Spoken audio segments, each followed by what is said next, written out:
wafdi uu hogaaminayo madaxweynaha maamulka Hirshabelle Cali Guudlaawe Xuseen ayaa saacadii la soo dhaafay soo gaaray magaalada Muqdisho caasimadda Soomaaliya. Madaxweynaha ayaa garoonka diyaaradaha aadan cadde magaalada Muqdisho waxaa ku soo dhaweeyay gudoomiyaha gobolka Banaadir ahna duqa caasimadda Muqdisho Cumar Maxamuud Maxamed Cumar Finish xildhibaano ka tirsan golaha shacabka iyo qeybaha kala duwan ee bulshada. Inta uu ku sugan yahay magaalada Muqdisho madaxweynaha Hirshabelle ayaa waxaa kulamo kala duwan oo xal loogu raadinayo arrimaha doorashooyinka oo muranka badan oo ka taagan yahay iyo dhibaatada ka jirta deegaanada Hirshabelle oo la qaadan doona madax kala duwan oo ku sugan magaalada Muqdisho. Madaxweyne Guudlaawe ayaa weli la caleemay saarin maadaama Hirshabelle ay ka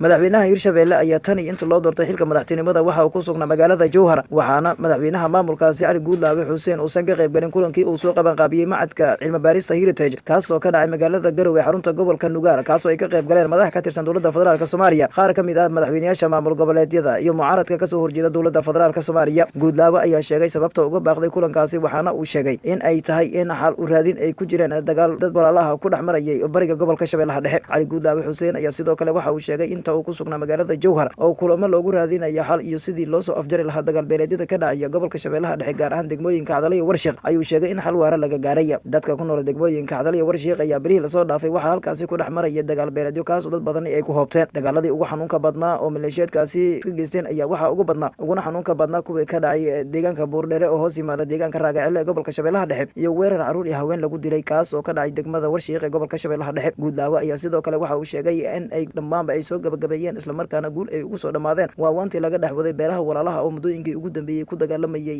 bariga gobolka Shabeellaha Dhexe.